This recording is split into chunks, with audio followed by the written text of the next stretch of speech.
saya akan menjelaskan mengenai teori kebudayaan. Secara etimologis, kata budaya atau kultur dalam bahasa Inggris berasal dari bahasa Latin coller, yang artinya mengolah atau mengerjakan sesuatu yang berkaitan dengan alam atau cultivation. Dalam bahasa Indonesia, kata budaya berasal dari bahasa Sanskerta.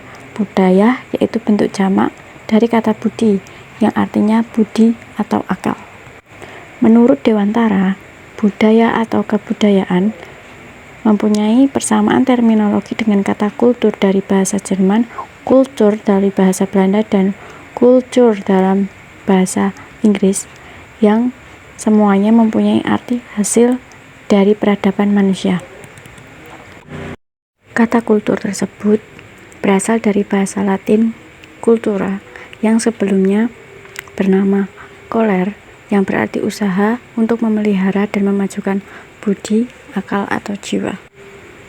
Sedangkan menurut Ki Hajat Dewantara, kebudayaan berarti buah budi manusia atau hasil perjuangan manusia terhadap dua pengaruh kuat, yakni zaman dan alam, yang merupakan bukti kejayaan hidup manusia untuk mengatasi berbagai rintangan dan kesukaran di dalam hidup dan penghidupannya guna mencapai keselamatan dan kebahagiaan yang akhirnya bersifat tertib dan damai. Budaya atau kultur didefinisikan sebagai tingkah laku, pola-pola, keyakinan, dan semua produk dari kelompok manusia tertentu yang diturunkan dari generasi ke generasi. Yang selanjutnya mengenai tentang unsur-unsur kebudayaan. Yang pertama, peralatan dan perlengkapan hidup seperti pakaian, perumahan, alat-alat produksi, dan transportasi. Yang kedua, ada mata pencaharian hidup dan sistem ekonomi seperti pertanian, peternakan, sistem produksi, dan distribusi. Lalu yang ketiga, ada sistem kemasyarakatan tentang sistem kekerabatan, organisasi politik, sistem hukum, dan perkawinan. Yang selanjutnya ada bahasa, kesenian, sistem pengetahuan, dan yang terakhir ada religi. Penyebab perubahan sosial kebudayaan.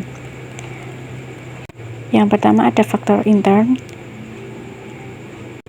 yaitu bertambah atau berkurangnya penduduk, penemuan-penemuan baru yang diterapkan dalam masyarakat.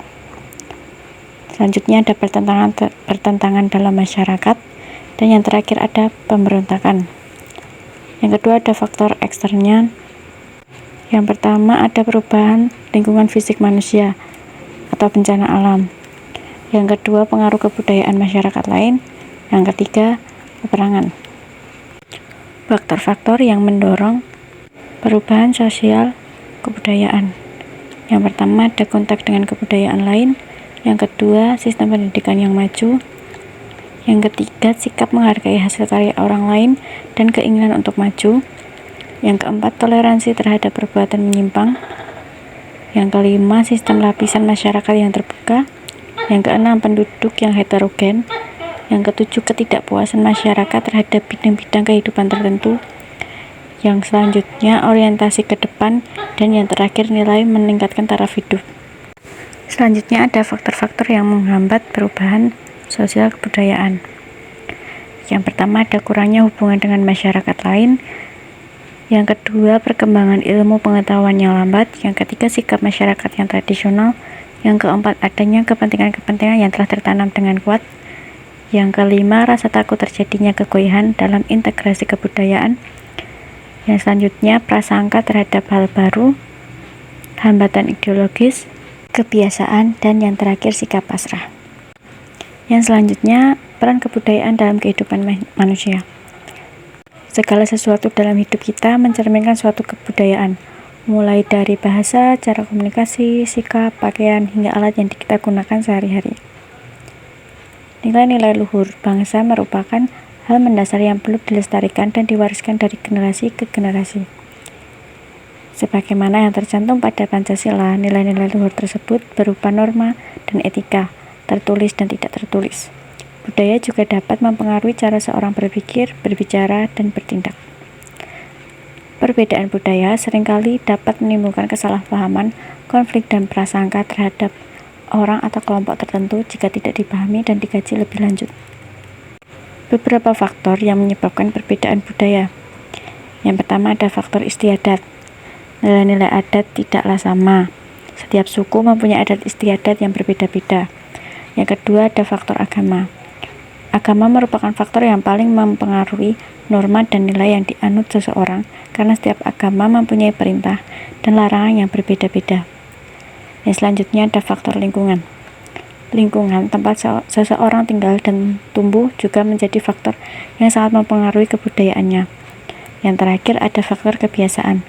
Kebiasaan merupakan penyebab terjadinya perbedaan budaya yang timbul karena intensitas seseorang melakukan sesuatu.